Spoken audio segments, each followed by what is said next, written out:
YouTube. It's JM. We got the hunt for America's smartest killer. Let's get into it. If y'all heard that, that was my foot on the chair. My motive for doing what I am going to do is simply personal revenge. I do not expect to accomplish anything by it. At least he know. Lincoln, Montana, 1996. This cabin is the chosen home of Theodore J. Kaczynski, more commonly known as the Unabomber. He's long been feared as America's smartest criminal, a serial bomber who's killed and wounded targets across the country with no clear connection. For 17 years, he's eluded the FBI. It's the largest, most expensive manhunt in the Bureau's history. He's the evil genius they simply can't catch, likely history's most intellectual serial killer. He's terrorized the nation, instilling fear in Americans about opening their mail and getting on planes. And he did it all from his cabin. Here is where he built his bombs, where he wrote his manifesto, and where he evaded capture for nearly 2 decades. It's where he turned from off-the-grid recluse to world-famous murderer. This cabin contains all the evidence the FBI will need to convict him. It's located deep in the Montana wilderness. Back in 1969, Ted moved here from California, where he left behind a shining career as a math professor at UC Berkeley. He wanted to get closer to nature and far, far away from everyone who pisses him off, which is most people. He built this cabin with his brother, back when Ted still talked to him. It's got no electricity, no plumbing, just a wood stove, a bed, and a whole lot of books. Right now, Ted is building another bomb. They're meticulously crafted, and he's continuously improving his technique. Every year, they become more lethal. In fact, he's got another one under his bed, wrapped and ready to go. But he won't get a chance to send it, because despite his intellect, he made some pretty dumb mistakes.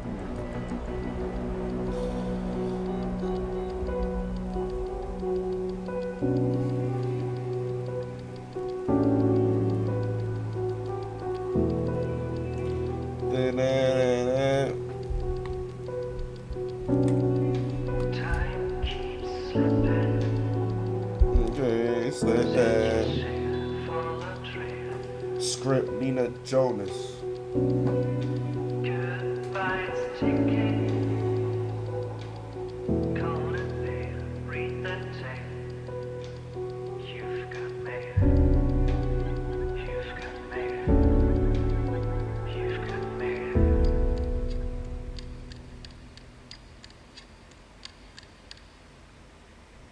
This video is largely based on these 2 books. Links are in the description. We attribute the social and psychological problems of modern society to the fact that society requires people to live under conditions radically different from those under which the human race evolved. Born in 1942, Ted grows up in a pretty average family in the suburbs of Chicago. Sheesh. They're working-class Polish Americans. His parents are politically progressive, bookish and intellectual, and really into the outdoors. They're strict but loving. At least, that's how they remember it. It becomes obvious at a young age that Ted is exceptionally gifted, so his parents push him to succeed. He skips 2 grades and easily aces every class. Sheesh. He's a pretty normal kid for someone with an IQ of 168. Sure, Ted is quiet, shy around girls, and arrogant, but he has a core circle of friends and plenty of hobbies. Like his parents and brother, he loves playing music, reading, and camping. People like Ted. They'll later remember him as a sensitive, respectful kid.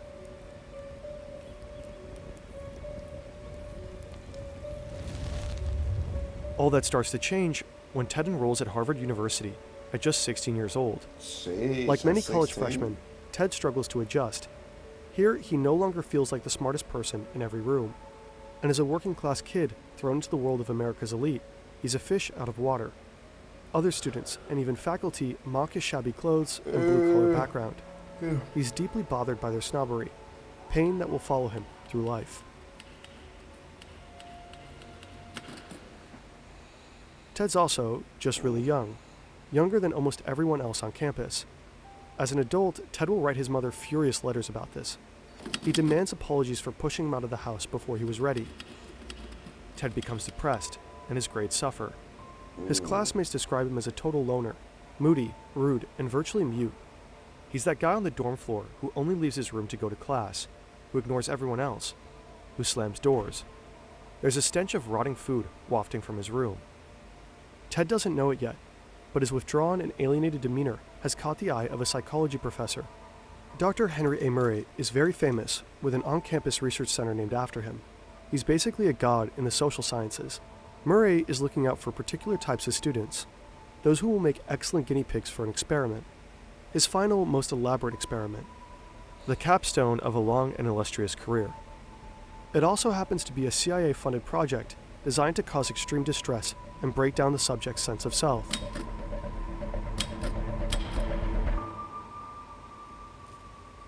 Clearly, we are in a position to do a great deal of damage, and it does appear that the FBI is not going to catch us anytime soon. The FBI is a joke. No, why he throwing shots at them like It's that? the 1970s in San Francisco. The city is a hotbed of anti-government activity. There's outrage over the Vietnam War. Protest bombings are a regular occurrence. Explosions happen video, I'm every gonna see week if up through the mid-80s. Warzone The finish. FBI dubs it the Belfast Play of some North Warzone. America. Radical far-left groups like the Weather Underground and the Symbionese Liberation Army claim credit for many of the bombings. So most of the cases are pretty straightforward in terms of understanding motive and perpetrator. But amidst all of this, the FBI's San Francisco bomb squad makes a shocking discovery. 12 mysterious, similarly built bombs can be linked to one elusive killer or group. They have next to nothing to go on. Just for whatever unknown reason, this string of explosives seems to target universities and airlines. Whoever is building these bombs is an expert crafter and careful to not leave any DNA behind. Not a hair, not a fiber. They're encased in beautiful handmade wooden boxes. Gotta be like, There are no eyewitnesses to the bombings, and no letters from organizations claiming credit. he gotta be The like, victims appear to be scattershot dressed up of random people. in a suit or The something. unknown perpetrator is referred to by the code Unibomb, for university and airline bomber. So far, his bombs have killed one person and injured 20 others across 5 different states. Unlucky recipients of the Unabomber's early packages include a campus security guard, a handful of graduate students and professors, a secretary, an airline executive, and passengers on a flight from Chicago to DC. Some are injured quite badly. Fuck, son. The first death is in 1985, Hugh Scruton, a guy who owned a computer store in Sacramento and was about to get married. What does he have to do with anything at all? Far away in his cabin, Ted reads about his death Yo, chat, I'm about to and lay down, chuckles to chat. himself. Like, He dude. hears that the FBI offers a Otherwise, $25,000 this shit like reward this. for any information. Bro. He's flattered. The Unabomber Fuck is it. making waves. Not bad for the actions of one man Yo. in a 10 by 12 foot shack I'm with watching no this shit like electricity, this. running Fuck water, it, or man. phone service. My body hurt. Pretty hard to imagine now. These days, connection isn't optional. It's how we get around. Check in, look stuff up, call for help, all of it. That's where Saley comes in. With affordable global data in over 200 destinations in 8 regions, Saley is the eSIM provider that keeps you online while abroad. Forget hunting down local SIM cards or getting slammed by roaming charges. With Saley, you'll be covered before you even leave home. Just download the app, pick your destination, and activate your plan. Once you arrive at your destination, your Saley data plan will activate automatically, and you'll never get stranded without service again. Saley gives you a heads up when your data is running low. You can top up in seconds. Simply download the Saley app and use code FERNTV to get an exclusive 15% discount on your first purchase. Money back guarantee in case your device is not compatible. What Back to you Ted. mean? Here in his cabin, he's got everything he needs. If your phone on, that should work. Snowshoes, No maps, matter where. a homemade Your phone chair, got a cot, service. a typewriter, and hundreds of books. Scraps from junkyards and jars of chemicals for making his bombs. Binders and binders full of notes. All kinds of disguises for delivering the bombs, like wigs and sunglasses, No. and shoes with fake soles. It's crammed to the gills, but meticulously organized. Fake souls? No, that's crazy. At this point, the FBI has 0 promising leads, and by the end of it all, they'll never actually find the perpetrator themselves. The bomber is always several steps ahead of them. They'll pursue thousands of dead ends, spend hundreds of thousands of taxpayer dollars, and pour countless man-hours into this case. They have no idea why he's targeting the people that he is, but the bombs are so precise, so well crafted, there's gotta be a motive, right? I mean, he In said he wanted 1987, revenge. there's finally a break in the case. The Unabomber plants a package outside a Salt Lake City computer store, and a lady spots him. He's wearing a gray hoodie, sunglasses, and sporting a mustache. The police create a sketch and post it all around the country. The bombings immediately stop, and for 5 years, nobody hears anything from the Unabomber. All kinds of people call him with tips, but the leads go nowhere.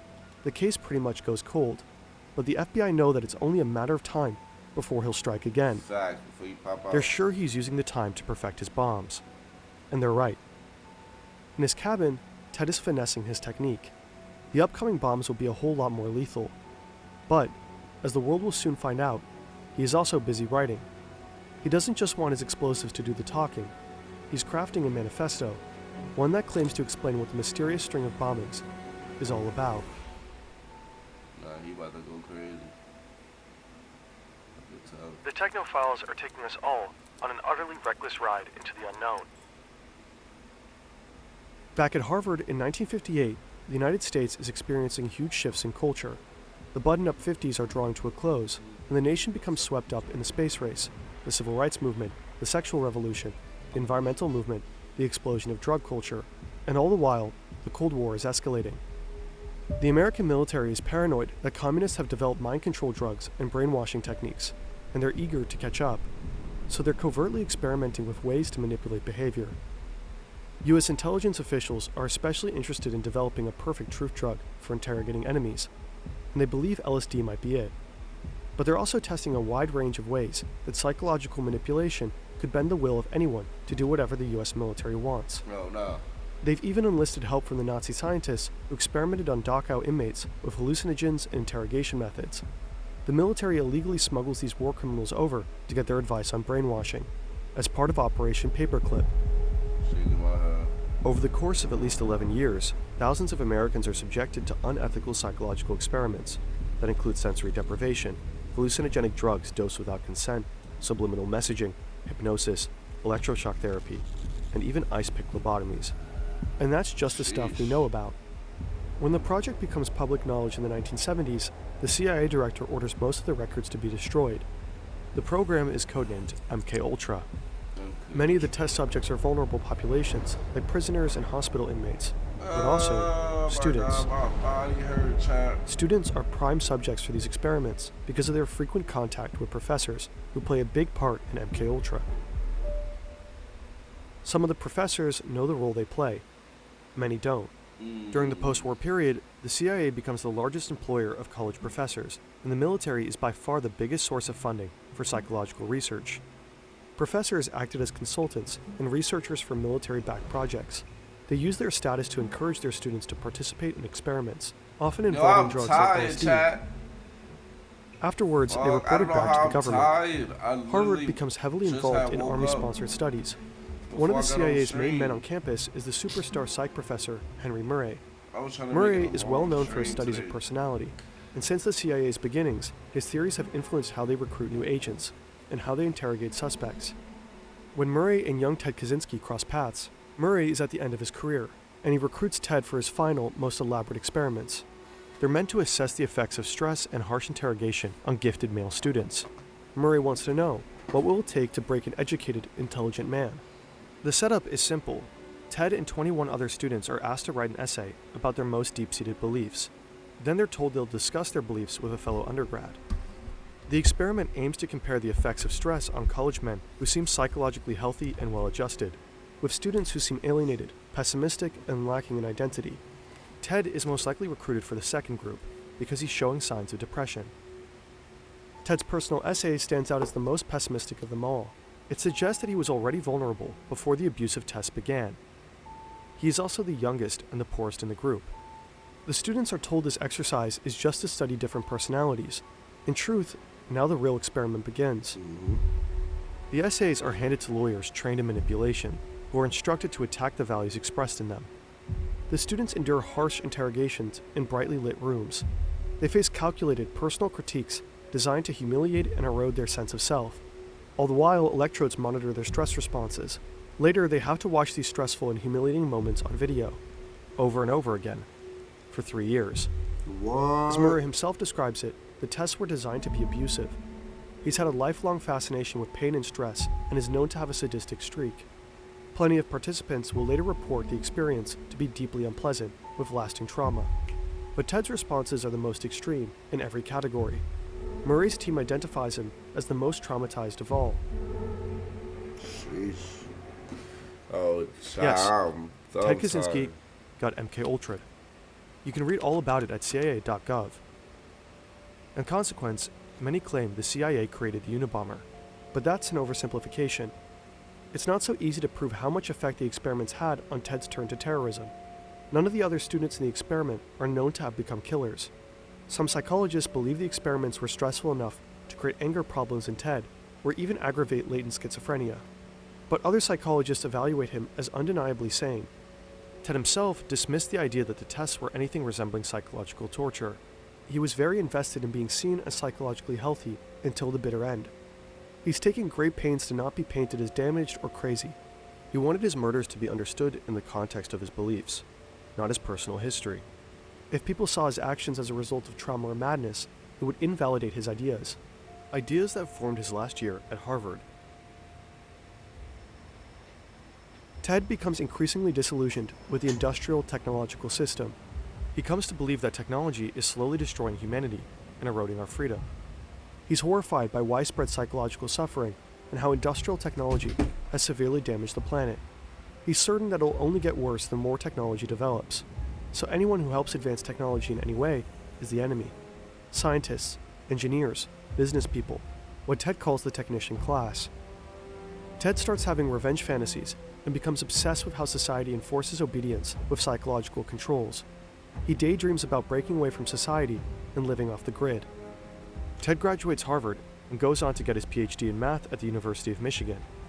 He's quickly establishing himself as a brilliant mathematician and is offered a tenure-track position at UC Berkeley as their youngest professor ever. His students don't like him very much, but he's publishing groundbreaking papers on boundary functions. But Ted resigns one day without warning. He tells his family that he's done with teaching math to future engineers who will advance the industrial technological system and continue destroying the planet. Ted buys a bit of land near Lincoln, Montana, and builds a cabin with his brother. He's ready to escape the advanced technology that surrounded him at UC Berkeley. He wants to live a simpler life, far away from everyone he's ever known. And then, he starts to build his first bomb. Hey, oh shit. Hold on, chat. Let me go get something from the kitchen. And let me go wash my face. I'm getting tired.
Through our bombings, we hope to promote social instability, an industrial society, propagate anti-industrial ideas, and give encouragement to those who hate the industrial system.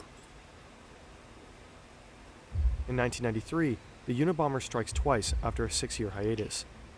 Two prominent researchers, a computer scientist and a geneticist, receive packages the size of a VHS tape. The bombs detonate upon opening, and both professors are badly injured. Shortly after, the New York Times receives a typewritten letter It claims credit for the bombs and says the public should expect more to come. In 1994 and 1995, the Unabomber succeeds in killing 2 people with his mail bombs, an advertising executive and a forestry lobbyist. As feared, his explosives have become notably more sophisticated. Bombings are usually accompanied with demands for money or some kind of action. What made the Unabomber so difficult to understand and to find is that his bombs never came with any requests. They seem to be built only to cause fear, injury, and death. 17 years after starting his bombing spree, the Unabomber finally makes his demands known. He writes the New York Times again, announces that he will permanently desist from terrorist activities if they publish a 56-page manifesto. The request kicks off a fierce debate within the FBI and the newspaper, to publish or not to publish. The FBI has a clear policy to not negotiate with terrorists, but they also believe he'll honor his promise and stop killing people. After all, this is what the bombs were seemingly for, to force people to pay attention to his views. Plus, they still lack leads. If the public reads the manifesto, someone might be able to identify the Unabomber, so the manifesto is published. The FBI decides it should just be the Washington Post, though, because it has fewer readers and the newspaper's stance will be easier to surveil. So they think. Interest in the Unabomber is huge. Newspaper sales hit a record high that day, with lines snaking around the block. Across the country, Americans are eager to finally read what the Unabomber has to say. The manifesto opens with an iconic line. The Industrial Revolution and its consequences have been a disaster for the human race. And though the manifesto is an argument that calls for dismantling industrial society, it's also, unwittingly, a self-portrait. Within its pages, the Unabomber has accidentally unmasked himself. David and Ted, though 7 years apart and very different, grew up close and loved each other very much. As adults, they had impassioned philosophical debates by mail and shared a lot of the same views. David also worried about technology's destructive effect on humanity. He'd also spent some time living off the grid in a self-made cabin. But David wasn't a killer. When the manifesto is published, he hasn't spoken to his brother in a long time. Ted cut him out when David got married and refused to answer any of his letters. David's wife Linda, a philosophy professor, has a funny feeling about Ted, whom she never met. As the bombings stack up and some of the timings coincide with Ted's travels, Linda tells David, "You've got a screwy brother. Maybe he's the Unabomber." David doesn't want to hear it. Linda doesn't know Ted the way David does. He'd never kill anybody. As a kid, Ted used to cry at the thought of animals getting hurt. But when the manifesto is finally published, David avoids reading it. He doesn't want to admit the similarities. That, like the Unabomber, Ted is an excellent carpenter, and that he had a lifelong fascination with explosives, and that some of the dates match up perfectly with Ted's travels. David only reads it when Linda insists. His jaw literally drops from the first few lines. The killer, like Ted, also hates technology. As it continues, David recognizes idiosyncratic word choices and logical arguments that Ted uses all the time. There is no escaping the truth. Ted is the Unabomber. So after some moral qualms about betraying his brother, David alerts the FBI.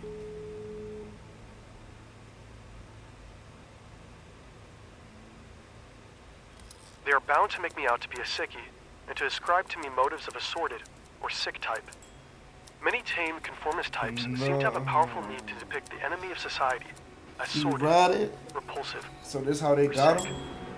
He ratted. Or was he even in the crib when they got Lincoln, him? Montana, April 1996. With the tip from David, the feds are staking out Ted's cabin. The investigation is meant to be conducted quietly, but they're interviewing local townspeople, trying to collect more evidence on Ted. Right now, all they have is the linguistic similarities in the manifesto and old letters from Ted that David gave the FBI. Oh, Chad, I'm fucking Not exactly tired. cold, hard proof. Enough for a search warrant, but not an arrest. Rumors start to spread around town that Ted Kaczynski, their very own angry hermit, is the Unabomber. The plan is to draw Ted out of his cabin and get inside before he can escape or destroy any evidence. But they don't know if he has it tricked out with explosives. Nobody would be surprised if he did. Ted has no idea he's under surveillance, so when someone knocks and says some land surveyors need to talk, he believes them and opens the door. He wasn't expecting visitors. These days, he's busy with a dirty job. He's in the middle of rasping aluminum blocks to make powder for more bombs. He's covered from head to toe in the dust.